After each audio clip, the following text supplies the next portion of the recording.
L'IA, ça change absolument tout en ce qui concerne les développements logiciels.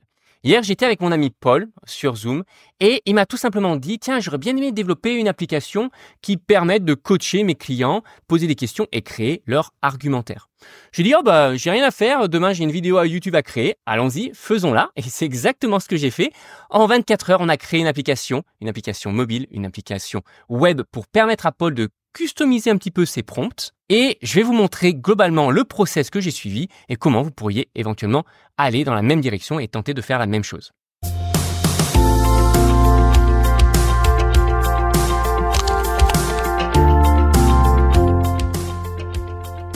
Bienvenue, vous êtes fondateur, vous n'avez pas de compétences techniques, pas de panique avec le Startup Snack, on vous donne toutes les clés pour piloter votre startup sereinement et c'est disponible sur YouTube et sur podcast. Je m'appelle Amaury, je suis le fondateur de MyCTOFriend et depuis 2013, j'ai accompagné des centaines de startups en tant que CTO. Et mon ami Paul avait vraiment envie de créer cette application, une application même mobile sur laquelle on pourrait poser des questions et qui pourrait générer un script typiquement où il pourrait mettre dans le prompt toute sa science et ainsi structurer les inputs de ses clients en un vrai argumentaire commercial. Et ni une ni deux, on a dit deal, c'est parti, on va la créer et voici l'application qu'on a créée. Globalement, elle pose des questions qui sont personnalisables directement par Paul sur son back-office. Et une fois que son client typiquement répond à toutes les questions, hop, on va questionner ChatGPT, OpenAI. Évidemment, avec tout le paramétrage qui est arrivé et qui est sur le back-office que vous pouvez voir ici, le prompt que Paul peut personnaliser comme il le veut. Et on voit sur l'application mobile, sur la droite, que l'on a exactement le prompt qui est généré. Pas le prompt qui est généré, pardon, mais on a le script de vente qui est généré. Alors, si vous voulez faire globalement une application un peu du même type, eh ben c'est parti. Vous allez voir que c'est tout à fait possible, mais il y a un gros mais. Il faut quand même faire attention parce qu'aujourd'hui, les IA qui codent, et on parle encore de Windsurf, de Bolt, etc., je les considère encore comme des juniors développeurs qui savent trouver les réponses, mais qui globalement peuvent parfois aller dans des chemins qui vont être très, très compliqués et très boueux, on va dire. Et c'est pour ça que je vais vous partager plein de petites astuces dans cette vidéo qui vont justement vous aider à faire les prompts correctement et éviter de laisser la latitude aux développeurs IA de partir dans des endroits où finalement il va jamais rien générer et qui seront des bugs ad vitam aeternam. Donc la première chose que j'ai fait, puisque le prompt c'est ce qu'il y a de plus important, c'est que j'ai réuni globalement de ce que m'avait donné Paul, des spécifications. Donc là, j'ai créé ce que je voulais mettre dans l'application. Une fois que j'ai fait ceci, je suis parti sur un outil qui s'appelle Wizard, qui est typiquement un générateur d'interface. J'ai voulu tester, ça fait un moment que je voulais tester ce type d'outil. Il y a aussi Figma qui sont en train de publier maintenant Figma AI et qui font ce genre de choses. Globalement, on lui donne un prompt, on lui dit voilà, je veux faire une application qui fait ceci. Il y a plein de templates. Moi, j'y suis allé avec la version gratuite pour l'instant. Et ça finit comment? Ça finit simplement avec un prompt. Voilà. Après avoir exploré un peu la chose, j'ai ici copié-collé mon prompt. J'ai demandé à ChatGPT de me résumer ma description, mon cahier des charges, en un prompt de 300 caractères. Il l'a fait. C'est parti. J'ai dit que je voulais quelque chose de light, moderne et un peu élégant. Hop, j'ai donné, je crois, mes codes couleurs que je suis allé récupérer. Voilà. Et boum, c'était fini. J'ai généré mon application. Et en l'espace de quelques secondes, j'ai eu les premiers écrans de mon application qui sont générés et il m'a même créé, alors normalement un interactif prototype, un prototype interactif. Honnêtement, je suis pas allé tester. J'ai voulu rester juste sur la version gratuite. J'ai modifié 3-4 petits boutons que j'avais ici qui me plaisaient pas et ensuite j'ai simplement fait des captures d'écran de ce que ça m'avait généré et j'ai utilisé ça comme fondation pour l'application que j'ai développée. Et voici le résultat de ces quelques écrans que j'ai enregistrés directement sur mon ordinateur en PNG. Et c'est tout. Et là, j'étais prêt à déposer ces écrans directement sur mon outil favori du moment qui est Windsurf. Alors, je suis pas reparti réellement de zéro puisque j'ai utilisé ce que j'avais fait dans ma précédente vidéo. Dans ma précédente vidéo qui s'appelle, alors la même chose en français, mais globalement, comment prompter pour créer une application mobile avec Windsurf. J'avais montré comment globalement, j'avais créé les fondations d'une application mobile et d'une application web qui étaient connectées entre eux. Et là, je n'ai fait que prompter dessus pour construire l'ensemble de l'écosystème que vous venez de voir.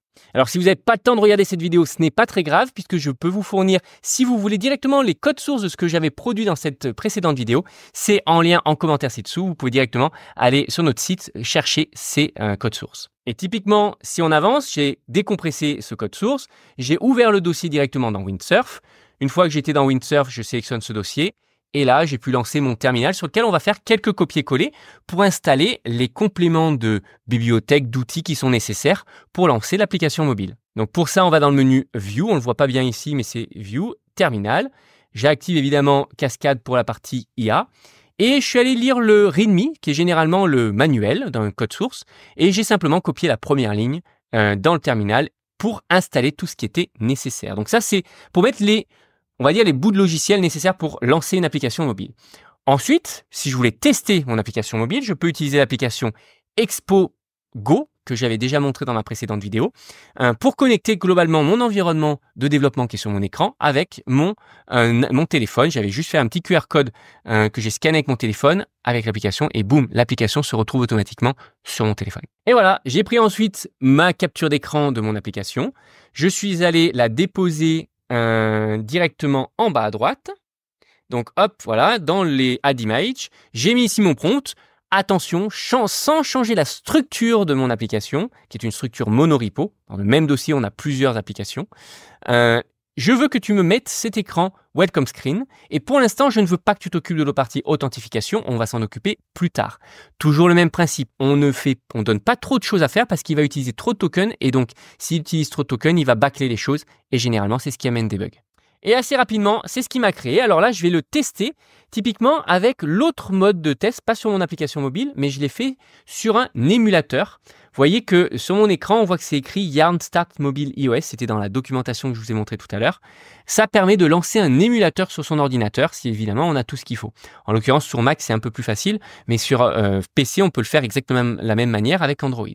Alors, encore une fois, des bugs, il va falloir les gérer. Comme là, on voit que quand j'ai lancé l'application et j'essayais de m'inscrire sur l'émulateur, globalement, on voit que le clavier recouvre les boutons. Donc là, c'est quasiment inutilisable. Donc, je lui ai demandé et ça m'a pris à 2, 3, 4 reprises. Franchement, on a peut-être passé bien quelques minutes. Et le meilleur moyen, finalement, de résoudre notre problème, devinez quoi? C'était de faire à un moment donné une capture d'écran, de lui montrer, écoute, là, tu comprends pas ce que je veux. Voici la capture d'écran. J'ai dû la faire même vers la fin, ça a résolu le problème directement. Voilà, ici, j'ai fait la capture d'écran de ce qui marchait pas. Paf, je lui ai posé, je lui ai dit, écoute, regarde, on voit pas le bouton register, règle-moi mon problème. Et là, en un prompt, il m'a fixé mon problème et c'était réglé. Alors le register est un peu déborde un peu, mais on est sur un vieux iPhone. Pour le moment, ça m'allait. On aurait pu aller un peu plus loin et lui demander de monter encore un petit peu. Alors évidemment, vous avez compris, les autres écrans de mon application que je vous ai montré tout à l'heure, je les ai déposés de la même manière et j'ai décrit dans le prompt, je veux que tu me mettes tel écran après l'écran de login, je veux que tu me connectes tel bouton avec tel bouton et que quand on appuie sur tel bouton, on affiche tel autre écran. Généralement, même si on ne le met pas, il arrive à comprendre la logique d'une application, mais plus on est précis, mieux c'est. On en revient toujours sur la quote que je sors tout le temps. Quality in equals quality out. La qualité en entrée sera proportionnelle à la qualité en sortie. Alors, j'aimerais vraiment vous dire que le développement de cette application s'est passé comme une lettre à la poste, que tout a été fait en deux heures et que j'ai pu aller à la plage. Malheureusement non, de toute façon la plage il fait trop froid en ce moment. J'ai passé facilement je pense 5 ou 6 heures parce qu'il y avait tout le temps des petits bugs. Encore une fois, on a vraiment affaire à un développeur un peu junior et il partait des fois dans des directions où le prompt n'était pas encore suffisamment précis. Donc il faut être réellement tout le temps très précis. Je vais vous donner quand même quelques tips pour éviter d'avoir les problématiques que j'ai eues. Le premier, je viens encore une fois de vous le dire, mais je pense que je réinsisterai jamais assez, faire les prompts les plus petits possibles. Non pas petits en taille, parce que plus on décrit de choses dans le prompt, plus on sera précis, mais les prompts qui vont impliquer le minimum de tâches à exécuter par l'IA. Moins il aura de tâches, plus il aura de tokens pour exécuter correctement ces tâches. Plus il aura de choses à exécuter, plus il bâclera les choses et donc plus il générera des bugs. En parlant de bugs, des fois nous allons avoir l'application qui va avoir des bugs, on va copier-coller typiquement l'erreur et on va lui dire « règle-moi ça ». Attention à la manière qu'il utilise pour régler les bugs. Des fois, parce que ça marche pas en V2, il va dire « oh bah c'est pas grave, je vais prendre une vieille version de cette librairie, de ce framework et puis ça va marcher ». Et il se met à tout casser. Il va faire des développements sur une vieille version sur laquelle on ne pourra de toute façon pas utiliser. Et potentiellement, ça peut même impacter d'autres parties de l'application, voire toute l'application. Ça a été un petit cauchemar quand il a fallu que je connecte OpenAI, alors qu'en réalité, c'était assez simple et qu'une fois que je lui ai dit non, tu me le fais en V2, j'ai recommencé, tu me le fais en V2 et tu me changes pas le reste de l'application, tu ne refactorises rien, tu réappliques uniquement et j'ai besoin que ça fasse ça. Et là, en quelques prompts, j'ai réussi à faire exactement ce que je voulais. Donc, n'hésitez surtout pas à demander à votre environnement de développement peu importe que ce soit V0 ou que ce soit Windsurf, demandez-lui de redévelopper quelque chose qui ne marche pas pour essayer de voir s'il n'arrive pas à le corriger, à le recréer, plutôt que de corriger quelque chose qui, de toute façon, a des fondations qui sont bancales. Autre petite tendance qu'il a, c'est à aller toucher des choses qui ne le concernent pas. Donc, il est vraiment important et souvent efficace de lui dire, là, on va modifier tel écran. On parle uniquement d'application mobile, donc ne touche à rien d'autre et ne restructure pas. On est dans un monorepo, donc il y a plein de dossiers. Ne touche pas les autres dossiers, je veux uniquement que tu me changes tel écran. Et aussi, un des secrets, c'est de tester vraiment au fur et à mesure parce que l'IA est très très forte pour générer des bugs. Et si vous laissez et vous empilez les développements de fonctionnalités, après pour en sortir, ça va être très compliqué. Et d'ailleurs, ça a été un des points sur lequel j'ai vraiment réussi à bien avancer, à me sortir d'un bug qui m'embêtait. C'est que j'ai demandé à l'IA de me créer des tests. Alors globalement, je vais vous montrer techniquement à quoi ça ressemble. Je lui dis, crée-moi un fichier de test qui me permet de tester mon back-office. Il m'a créé un fichier .rest sur lequel je pouvais, avec un plugin, envoyer les requêtes, typiquement. Je vais pouvoir m'authentifier. Par exemple, là, je fais, une authentification. Ça a marché, j'ai un code normalement OK en retour, tout va bien. Et grâce à cette authentification-là, je peux ensuite demander la génération d'un script. Et donc, c'est une autre requête, extract. Voilà, pas extract token.